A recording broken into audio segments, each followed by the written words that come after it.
Alors, on est Lamed Gimel Amoudbet au dernier tiers, aux 2 points. On disait dans la Mishnah, vous vous souvenez, les En Marzirin Nechova, donc on a passé un moment là-dessus, qu'on ne pouvait pas réouvrir les débats au désavantage de celui qui avait été acquitté pour dîner Nefashot, même si il y a des éléments nouveaux qui auraient justifié la réouverture et l'éventuelle condamnation à mort de celui qui était jugé. En Marzirin Nechova, on ne peut pas réouvrir à son désavantage. Alors, précise l'Agmar, vous allez voir qu'il y a quand même il y a certaines règles qui viennent un peu réduire l'ampleur de cette règle, de ce principe-là. Amar Rabbi Chia Baraba, Amar Rabbi Yochanan. Il a dit Rabbi Chia Baraba au nom de Rabbi Yochanan, Vehu, mais ce que l'on dit, ce principe-là, qu'on ne réouvre donc pas les débats au désavantage de celui qui a été acquitté, ça n'est que si, chez Ta'a Bedavar, chez En Atzdukin Modin Bo, que s'il s'est trompé au sujet d'une chose que les tzdukim, ce sont les sadducéens. Vous vous rappelez, il y avait différentes sectes qui n'acceptaient pas la Torah orale, qui ne croyaient qu'en la Torah écrite, les tzdukim, baïtoussim, etc. Ils allumaient les bougies de Shabbat. Comment ? Ils allumaient les bougies de Shabbat. Est-ce qu'ils allumaient les bougies de Shabbat ? Ouais.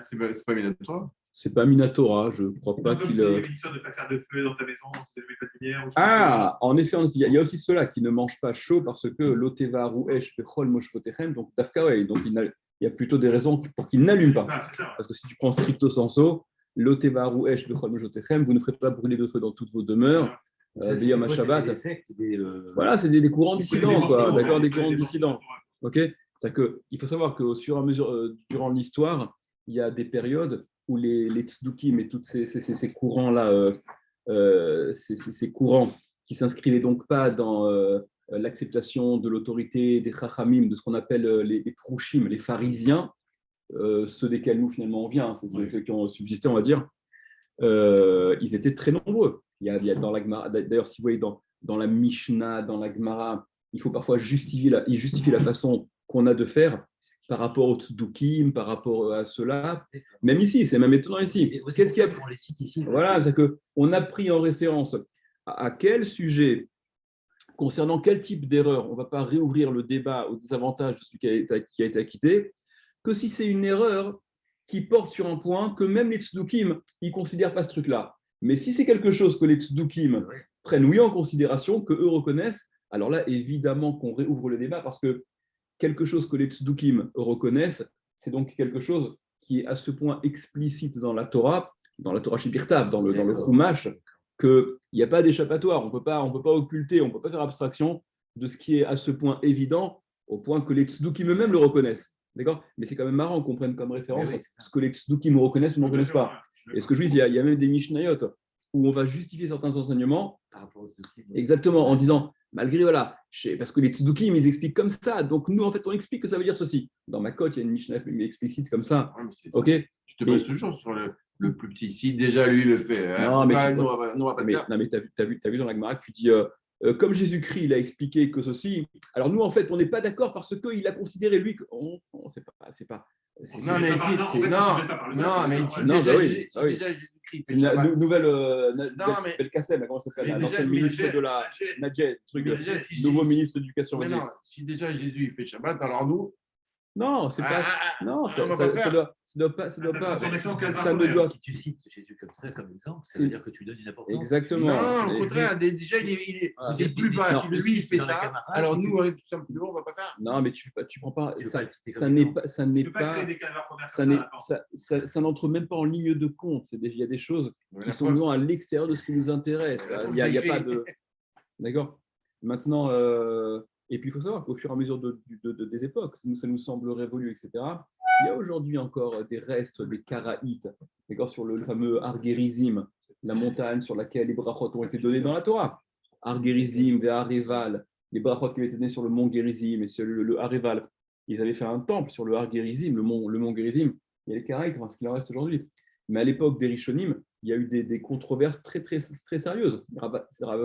Aïssa Diagon, il a écrit là-dessus. Le Rambam aussi, il était vachement il a écrit beaucoup par rapport à ça pour essayer de contrer, etc. Bon, bref. Alors, revenons à notre truc. La Rabbi Chia Rabbi dit Rabbi Hanan qu'on ne revoit pas les débats quand l'erreur, elle est, on va dire, quand l'erreur, elle n'est pas à ce point flagrante, explicite dans la Torah, quand c'est une erreur qui provient d'une source de Mishnah ou de Braïta, etc. C'est ce que dit Rashi, je crois. Ouais, prenez Rashi. Davar Shenat Tzedukin Modinbo, quelque chose.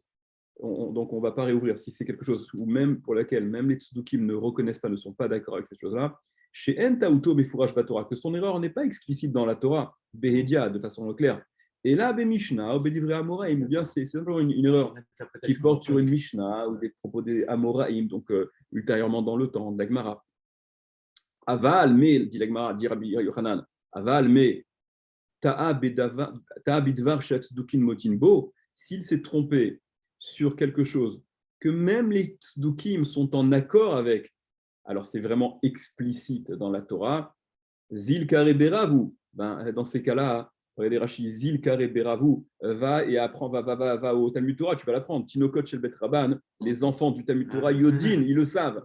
Chez Enokloum, que c'est n'importe quoi. Vehadar, et dans ces cas-là, évidemment qu'il faut revenir sur la prononciation, sur ce qui a été dit, parce que l'erreur, elle est tellement grossière, elle est tellement évidente, qu'on ne peut pas faire à ce point une politique de l'autruche. Au passage, Okay. mais la racine, il y a Tzedek. T'as vu ou pas? Ça vient pas. Ouais, en fait, c'était le nom de leur maître à penser, Tzadok. C'était Tzadok, ouais, le maître à penser, ouais. Et Baitos. Et donc, ça donne les Tzedukim et les Baitusim. D'accord, c'est des courants comme ça dissidents voilà, qui donc n'acceptaient pas l'autorité Trazal. Ouais, bon, le nom n'est pas toujours très révélateur. Il y a des gens qui suivent la Torah que par écrit, parce qu'il y a le texte. Oui, après chacun fait un petit peu sa cuisine. On peut. Mais c'est un sujet qui est intéressant. C'est un sujet qui est intéressant à développer. Peut-être on en parlera si vous voulez. C'est un sujet qui est intéressant, c'est sûr. Non, mais c'est hyper intéressant. La question, en fait, en deux mots, là, de façon. Mais je vais ouvrir la parenthèse, je vais refermer immédiatement. Est-ce qu'on est tenu d'accepter l'autorité de Chazal de façon absolue, oui ou non? Alors, la bien-pensance dira. Comment? Elle est un peu trop grosse, la parenthèse. Peut-être qu'il faut formuler la question différemment. D'accord. Non, alors voilà. La réponse, la bien-pensance religieuse me taxera de tzduki, d'oser. Non, j'aurais dit sur quelle base accepte-t-on les commentaires de rupture? Je vais poser peut-être la question différemment. Quoi. Voilà, alors c'est non, mais tu sais, vous se plaisantez. Moi, je sais que il m'est arrivé de parler avec des personnes qui sont très religieuses. Je dis, mais pourquoi tu acceptes l'autorité des Chachamim? Et je suis à chaque fois surpris de voir que parfois les gens ne sont pas capables de donner la réponse qui s'impose. Il y a un verset dans la Torah. D'accord? Alpi à Torah Asher Yorucha au début de Shoftim, d'accord? Lotasur Yamin ou Small, d'accord? Veasita Kechol Asher Yorucha, ne te détourne pas ni à droite ni à gauche, tu feras comme tous ceux qui t'indiqueront de faire, etc. Alpi à Torah, etc. Donc il y a des versets dans la Torah qui explicitement délèguent cette autorité aux Chachamim, dans la mesure où on accepte la Torah comme étant truc. Maintenant, ça cible quoi? C'est quoi l'autorité des Chachamim? Ça cible quoi? Et là, c'est déjà un peu plus intéressant. Est-ce que ça cible tout? Si des choses qui sont du domaine, des choses qui ne sont pas de l'ordre normatif, c'est-à-dire il y a une autorité pour déterminer la halakha. Si moi je ne suis pas d'accord, moi j'étudie la Sougia, et dans Ilchot Borer de Shabbat, je considère que l'un des trois paramètres que le Chachamim il détermine comme étant le truc de Minatora, je dis c'est des bêtises. Moi je ne comprends pas ça, je comprends pas ça de ma compréhension de la Sougia. Là, je dois me plier à leur autorité, d'accord, parce que c'est de l'ordre du formalisme. C'est eux qui ont cette autorité. Donc, mais si ils vont parler d'un truc, je ne sais pas moi, ils vont parler le Olam Haba, c'est telle chose et telle chose. Ils l'ont vu. Il y a une massorette, il y a une tradition de Moshe Rabbeinu depuis le Sinaï sur cette chose-là. Tant qu'il n'y a pas de massorette et que l'un dit que le Olam Haba c'est ceci, cela, et que l'autre il dit non, non, c'est cela, je peux limite n'accepter ni l'un ni l'autre. Convainc-moi, mais si tu n'arrives pas à me convaincre, m'obliger à penser quelque chose qui est de l'ordre de ce qui n'est pas probant, de ce qui est pas, où il n'y a pas d'autorité formelle qui peut imposer. Le fait simplement de se poser la question, c'est permis, non? Le fait simplement de contester la chose. Mais je pense que c'est très malsain de ne pas se poser la question. C'est ce que j'allais dire. Mais, je veux dire il y en a qui vont se dire non, non, là, il ne faut pas se poser la question parce que c'est contester l'autorité. Les imbéciles heureux. Je suis sûr. Mais c'est voilà. Torah box. D'accord. Allez, venez. Non, je referme la parenthèse. Je referme la parenthèse. Venez. D'ailleurs, on censurera tout ce qu'on a. Ça n'a pas été enregistré. Non. Ça n'avait pas été enregistré. Allez, venez. Mais si donc il s'est trompé sur une chose pour laquelle même les tzdukim sont d'accord, donc c'est à ce point explicite dans la Torah, évidemment qu'on ne peut pas ignorer et il faut réouvrir. Point. Baemine Rabbi Chia Baraba mi Rabbi Yochanan. Il y a Rabbi Chia Baraba qui a donc demandé à Rabbi Yochanan, qui a posé la question, donc vous avez vu juste avant, il y a Rabbi Chia Baraba qui rapportait au nom de Rabbi Yochanan que l'impossibilité de rouvrir les débats dans Dîner Nefashot, ça n'était que lorsque l'erreur, elle était, voilà, elle n'est pas à ce point évidente, elle n'est pas explicite dans la Torah. Là, au contraire, il fallait réouvrir quand l'erreur elle est explicite, elle est évidente, on ne peut pas ignorer. Par contre, on ne réouvre pas quand l'erreur n'est pas à ce point explicite. Il y a ce même Rabbi Chia Baraba, il pose action à Rabbi Yochanan, il lui demande, mais qu'en est-il au sujet de Ta'a Benoef Venoefet? Si le Dayan, donc au Bedin, ils se sont trompés au sujet du Noef et de la Noefet, de l'adultère, le type adultère et la femme adultère. Mahou, qu'en est-il? C'est quoi la question? Noef et Noefet, l'adultère, c'est aussi dans la catégorie de Diné Nefashot. D'accord? Noef et Noefet, pourquoi est-ce que ça ferait, en quoi la question se pose plus à leur sujet qu'au sujet des autres Diné Nefashot, qu'au sujet des autres procès qui également peuvent faire encourir la peine capitale? Quelle est la particularité? Alors regardez ce que Rashi explique. Ta Benoef Venoefet, il s'est trompé au sujet du type adultère et de la femme adultère.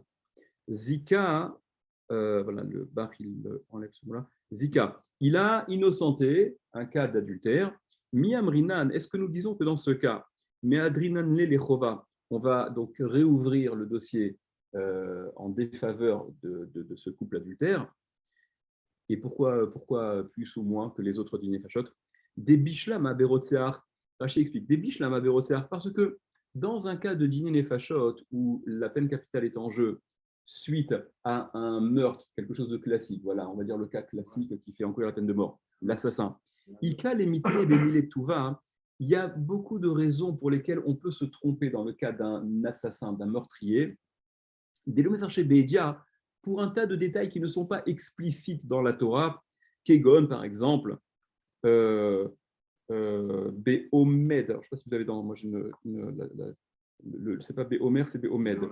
Ouais, Béomer, il y a une autre girsa qui semble plus adaptée.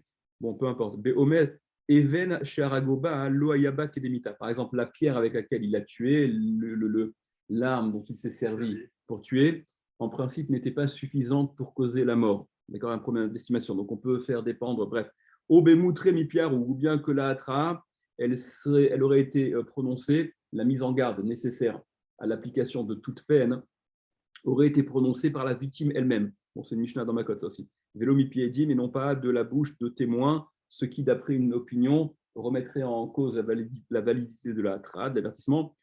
Oh, Béomer, Wayarod Feni, ou bien il dit non, mais il me poursuivait, et celui qui était poursuivi, il pouvait sauver sa vie en frappant un des membres, en tirant dans les jambes, plutôt que de lui tirer dans la tête. Vélo, il est là à Arago, et donc il a tué pour se sauver. C'est-à-dire que dans le cas d'un meurtre classique, il y a un cas de petits détails qui vont faire pencher la balance du côté de la condamnation ou pas, mais qui sont des détails qui ne sont pas explicites dans la Torah. Donc, il y a une marge d'erreur. Et en effet, voilà, on peut éventuellement on peut laisser l'acquittement qui avait été prononcé, même s'il s'avérerait qu'il y a des éléments qui, dans la mesure où ces éléments-là ne sont pas explicites dans la Torah. Mais, comment? Même dans l'adultère. Aval Benoef Venoefet, et dans l'adultère, les cas Kautalis Ruta, il n'y a pas d'erreur pour dire. Mais l'adultère, un adultère, c'est un adultère, c'est quoi? Il faut être là juste au moment, truc. C'est forcément, on parle que de ça. S'il n'y a pas de témoin, là, ça ne commence même pas. Ouais, mais même s'il n'y a pas de témoin, précis, ça ne commence même pas. Alors, ça aussi, c'est une Mishnah dans ma cote. Il y a une marque dans une Mishnah dans ma cote. C'est la dernière Mishnah du Kumperek. À partir de quand on peut témoigner sur un adultère? Alors, il y a Rabbi Akiva et Rabbi Tarfon qui, eux, vont dire, c'est la Gemara qui va dire ça, ils vont dire, on peut même pas les condamner à mort parce que tu n'as pas véritablement vu. Tu n'as pas fait un gros plan sur véritablement la relation à proprement parler. D'accord? Donc, tu as vu un truc, ça ressemble. Mais est-ce que tu as vu vraiment le truc? Donc, non, donc tu ne peux pas. Ce à quoi les Chachamim objectent à Rabbi Akiva et Rabbi Tarfon, que d'abord, il n'y a pas besoin de faire un gros plan pour s'assurer qu'il se passe bien ce qui se passe, que dès qu'on voit ça, d'accord, et ça a une tête d'adultère, donc c'est déjà suffisant. Et puis on reproche aussi à Rabbi Akiva et Rabbi Tarfon d'être quelque part. C'est l'expression qui est employée là-bas. Vous causez finalement le versement du sang, de se verser du sang en n'ayant pas une attitude dissuasive. Si dans tous les cas, on va s'arranger pour ne pas appliquer la peine capitale, donc finalement, l'effet de dissuasion, il disparaît. Bon, quoi qu'il en soit, mais dans un cas, allez, un cas d'école, adultère, un adultère, c'est bon, on a vu, voilà, il n'y a pas à philosopher 3 heures. Donc Rabbi Chia Barabé pose la question à Rabbi Yochanan, est-ce que dans ce cas-là, il y a aussi des cas où on va laisser, on ne va pas réouvrir dans la mesure où c'est noir, c'est binaire l'adultère, hein, c'est facile, il n'y a pas de… voilà. Alors Rabbi Yochanan lui répond, en fait, comme si Rabbi Chia demandait, est-ce que c'est aussi soumis au même régime? Est-ce qu'il y a donc des cas où on peut ne pas réouvrir parce que ce n'est pas explicite, ce n'est pas clair? Ce à quoi Rabbi Yochanan répond à Rabbi Chia Baraba. Amar lui a dit, Ademokdar Yakid Zil Kotz Karach Vetzale. Alors, c'est un adage populaire il y a 1500 ans à peu près, d'accord, qui signifie la chose suivante, Ademokdar Yakid, tant que ton foyer, ton feu brûle, Zil va, Kotz Karach, prends, coupe, cueille ta courge, je crois, un truc comme ça, et grilla. Qu'est-ce que ça veut dire? C'est que battre le fer pendant qu'il est chaud. Non, ouais, battre le fer pendant qu'il est chaud, exactement. Mais il dit, on est dans le feu de l'action. Je viens de te dire que quand l'erreur, elle correspond à quelque chose d'explicite dans la Torah, évidemment qu'on n'a pas d'autre choix que de réouvrir le dossier. Dans le cas d'un adultère, la question ne se pose pas, c'est évident. Il n'y a pas de petits détails qui ne seraient pas marqués. Un adultère, c'est un adultère, point barre. Donc évidemment que dans ce cas, il faudrait réouvrir les dossiers. Regardez Rashi. Ademokdar Yakid Kotz Karach Vetzale, Beod Sheaesh Doleket, tant que le feu brûle, Ktsotz Dilouin Shelcha, voilà, coupe tes courges, Vetzale Otan et grillé. Kelomar, alors c'est joli hein, comme dicton, hein, ça c'est plus très d'actualité, il faudrait remettre. Faudrait remettre ouais. Kelomar, c'est-à-dire, Beod Sheata Osek Bishmatra, tant que tu es dans ton sujet, là, dans cet enseignement-là, ten lève les avines, alors prends à cœur et comprends. On vient d'en parler, je viens de te donner la règle. Véléosif l'écart, et donc déduit, ajoute Are Shamata Mimeni, tu as entendu de moi, Ta'a Bidvar Sheatzdukin Modinbo, quand il s'est trompé sur quelque chose, ou même les Tzdukim sont d'accord, donc c'est explicite dans la Torah, Roser, il revient, et ça, cette sorte d'adultère, Bidvar Sheatzdukin Modinbo, même les Tzdukim sont d'accord. C'est un truc qui fait à l'unanimité, c'est clair, c'est marqué, c'est explicite, il n'y a pas à tergiverser. Itmar Nami, il a été dit également, Amar Rabbi Ami, Amar Rabbi Yochanan, il a été dit également, qu'il a dit Rabbi Ami au nom de Rabbi Yochanan, Ta Benoef, s'il s'est trompé au sujet de l'adultère Roser, il revient, il pourrait ouvrir évidemment. Alors, c'était quoi l'action de Rabbi Chia Baraba? Et là, Echidame, alors, dans quel cas? En Chosrin, dans quel cas peut-on ne pas avoir besoin de réouvrir dans ces histoires d'adultère? Amar Rabbi Abaou, il dit Rabbi Abaou, Amar Rabbi Yochanan, au nom de Rabbi Yochanan. Excuse-moi. Ouais. Avec ce qu'on vient de dire, Mm-hmm. Comment ils se sont trompés alors? Parce qu'on a dit c'est tellement évident. Où il y a, ou il n'y a pas. Non. C'est quoi on explique. Alors on explique. Comment se fait-il qu'ils se posent la question comme s'il y avait des cas de figure dans l'adultère où la chose n'est pas explicite? C'est ce que la Gemara a dit immédiatement. C'est la question. Regarde. Et là, donc, dans quel cas peut-on être concerné par ce principe-là de ne pas réouvrir dans la mesure où, parce que l'adultère fait partie, encore une fois, de la rubrique des dîners néfachot, comme on l'a dit, et apparemment, ça devrait aussi être soumis à ce même distinguo. Parfois, on réouvre, parfois, on ne réouvre pas. Mais dans quel cas peut-on ne pas réouvrir? Regardez Rashi, Dekatane matnitim stam, dîner néfachot et marzirin, parce que la Mishnah, elle a enseigné sans précision supplémentaire qu'on ne réouvre pas dans dîner néfachot, comme si tous les dîners néfachot sont concernés par ce principe-là, parfois en tout cas, de ne pas avoir à réouvrir les dossiers. Les chova, ve'arayot nami be'mashma, et donc les cas de harayot, de relations interdites, elles sont aussi incluses dans les dîners fachot. Alors, quel peut être le cas de figure où en effet, on est dans un cas d'adultère, mais pour autant on ne va pas réouvrir? Dit la Gemara, Kegon par exemple, donc il a dit Rabbi Yochanan dans Yochanan, Kegon, Sheta'a Shelo Kedarka. Il s'est trompé le Dayan, et il a acquitté lorsque la relation adultère, elle était chez Kedarka. Elle était, comment on va dire ça en français, jolie. Comment? Non, de façon inhabituelle. C'est Quoi? Non. C'est une façon, c'est comme une relation homosexuelle, mais avec une femme. Je ne suis pas clair. Bon, je peux faire un dessin, excusez-moi. D'accord. Il y a la relation normale et la relation anormale. Okay. Voilà. OK. Voilà. Donc, on aurait pu se dire, il peut se dire, bon, ben, dans ce cas-là, est-ce que c'est vraiment un adultère? C'est une relation, oui, non, ça se discute. OK, prenez Rashi. Kegon Sheta'a, par exemple, il s'est trompé, à Dayan le Dayan, Vezika, et il a innocenté, Benoef Venoefet, l'adultère, l'homme adultère, la femme adultère, chez Kedarka, quand la relation, elle était, je ne sais pas quel est le terme précis, d'accord, pas classique, voilà, on va dire, des Lomefaresh Riyuve Behedia, parce que dans ce cas-là, le Riyuv, il n'est pas explicite dans la Torah que ça aussi, ça compte comme une relation adultère, pas moins que la relation normale.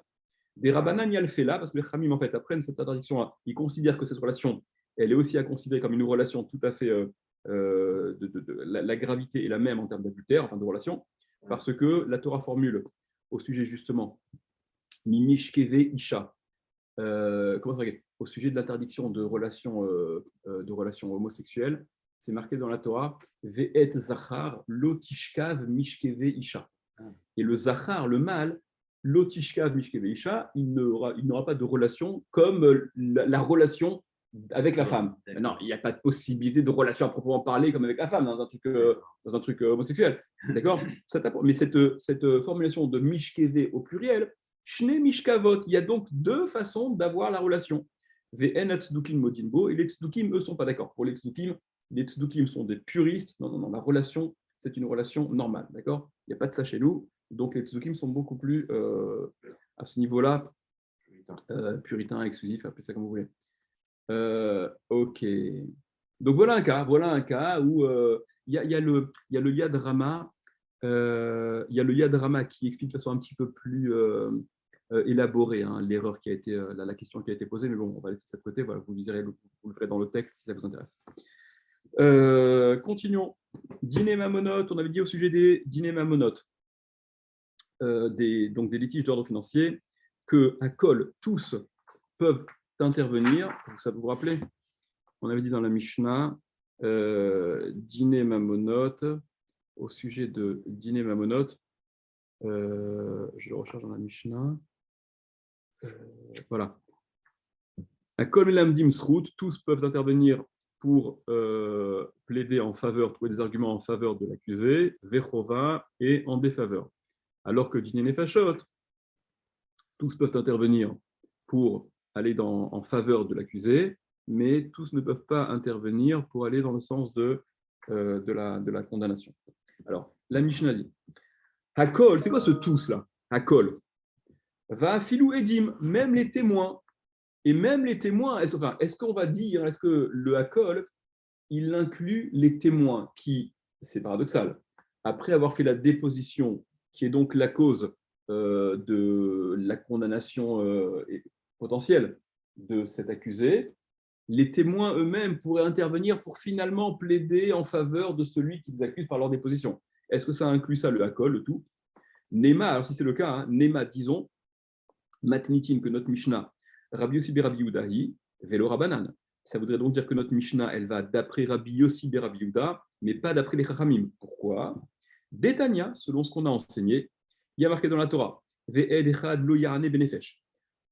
Un témoin, lo ya'ane ne proférera pas, ça ne déposera pas, ne parlera pas. Benefesh, quand il s'agit donc de la vie, un témoin n'est pas à retenir pour ce qui est de l'ordre des dîners et fachot, justement.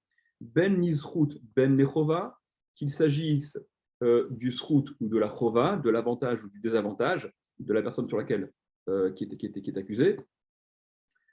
Rabbi Yossi Rabbi Yuda Omer, Rabbi Yossi Rabbi Yuda lui dit, oné nizrout, si, il peut intervenir, ce pasouk-là, ve'ed echad, et un témoin. Ed, c'est un témoin. Echad, un. Vous vous souvenez que lorsque la Torah ne précise pas ed echad, le ed, il est couple de témoins. Ah, d'accord. Okay.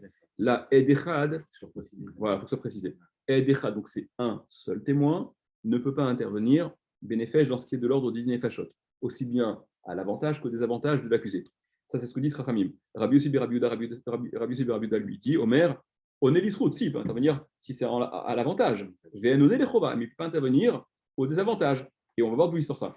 Ah, Rav Papa, il a dit Rav Papa, non, ne fais pas dépendre notre Mishnah de l'opinion exclusive de Rabbi Yossi ben Rabbi Yehuda, qui est en marloquette avec les Rabbanan, et donc notre Mishnah ne serait pas en accord avec les Rabbanan, parce que si le Hakol, tous peuvent intervenir au sujet de Diné Nefashot, pour le bien, que pour le bien, mais pas pour le mal, ça inclut même le témoin, donc ça ne serait en accord qu'avec Rabbi Yossi ben Rabbi Yehuda, et nous, on n'a pas envie, dit Rav Papa, de limiter cette Mishnah à l'opinion de Rabbi Yossi ben Rabbi Yehuda.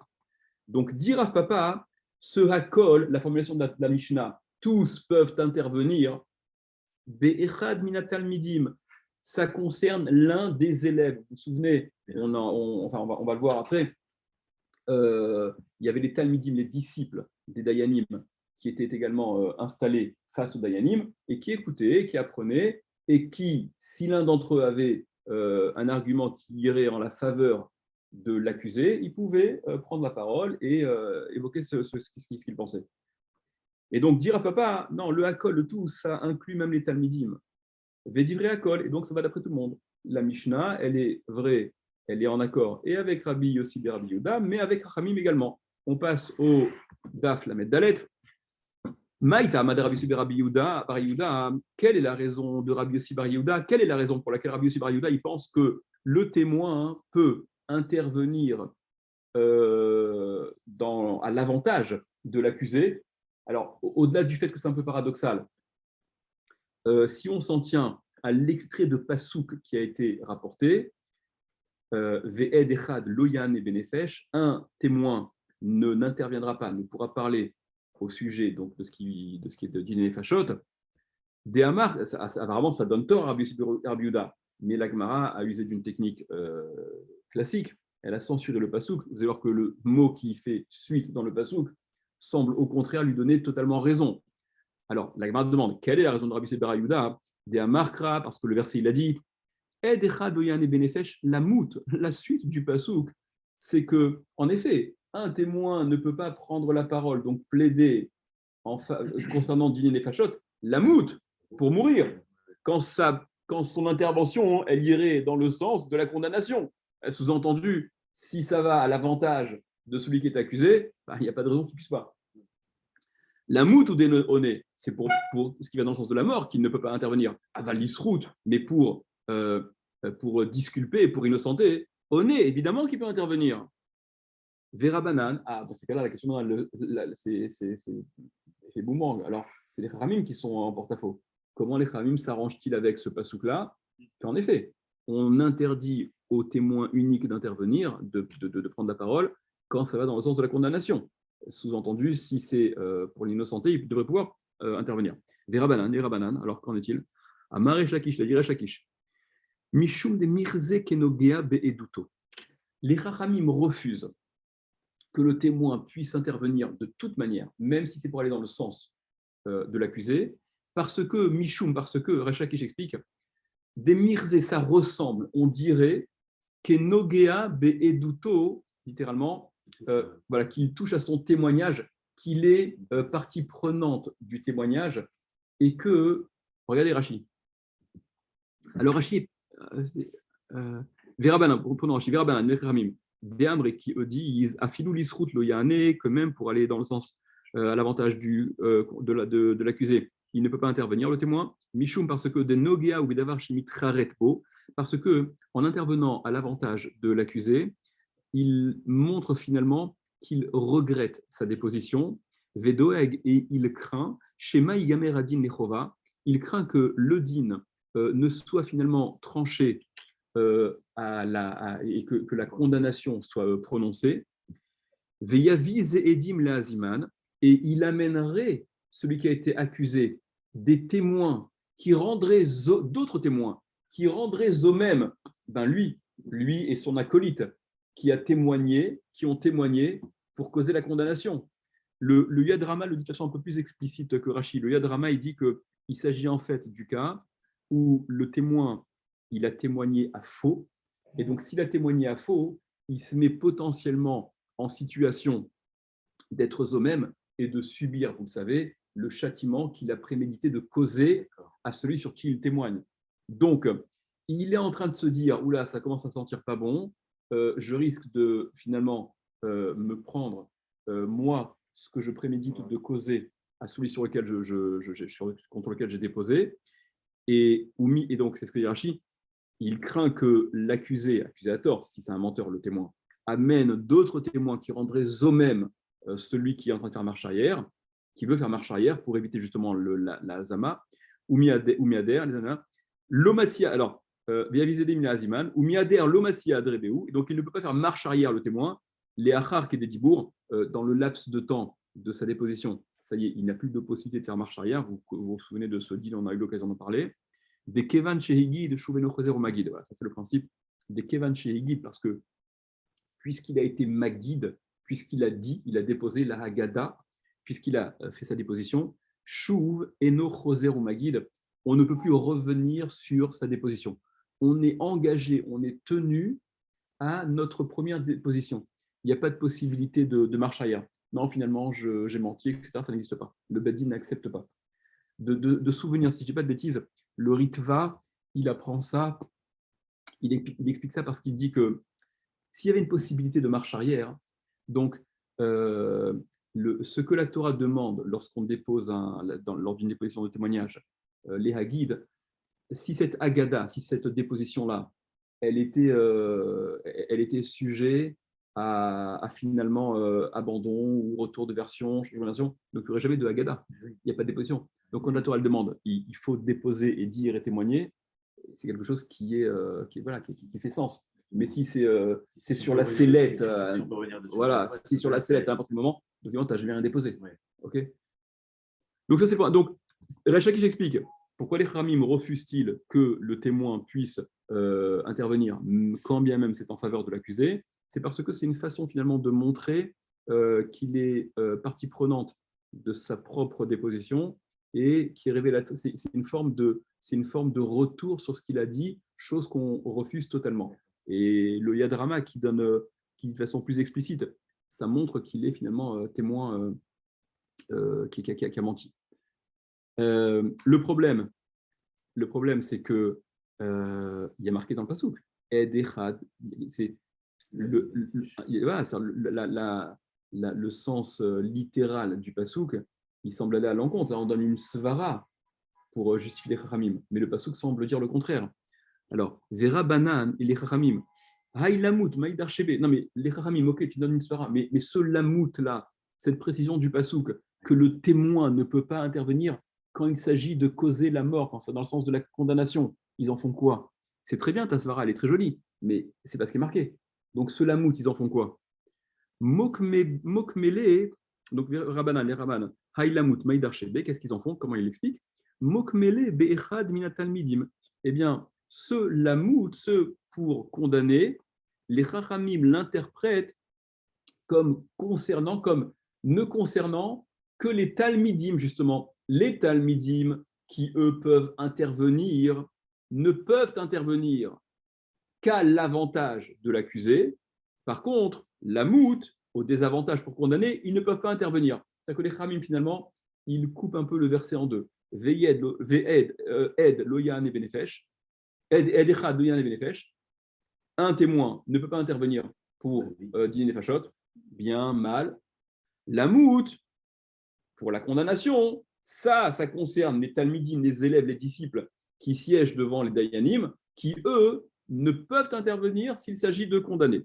Kedetania, selon ce qu'on enseigne dans une braïta, il y a un des témoins qui a dit j'ai un argument qui irait à la faveur de l'accusé. Minaïn Shen Shomainlo, d'où c'est-on qu'on ne l'écoute pas? Talmud Lomar, parce que c'est un témoin, n'est-ce pas? Talmud Lomar, c'est ce que vient d'apprendre Edechad Loyane, un témoin n'interviendra pas. Vous voyez que le passouk est censuré. Edechad Loyane, on ne dit pas la suite. Un témoin n'intervient pas pour dîner fachot, on ne l'écoute pas. Minaïn echad mi talmidim. Et d'où sait-on que s'il s'agit d'un des talmidim, l'un des disciples, chez Amar qui a dit Yesh lilamed el afrova, j'ai un argument qui rend à la défaveur de l'accusé et je vais le plomber encore plus. Minaïn shen shominlo, d'où sait-on qu'on ne l'écoute pas? Talmud lomar, c'est ce que vient d'apprendre. Echad loyane benefesh lamout. Echad, on a basé là le mot ed, parce qu'on interprète justement le pasouk, la dernière partie du pasouk, comme désignant, faisant référence au talmidim. Donc Echad 1, loyane benefesh lamout, n'interviendra pas, ne parlera pas dans Dini Fachot, lamout, dans le sens de la condamnation. On expliquera un petit peu plus peut-être en détail demain.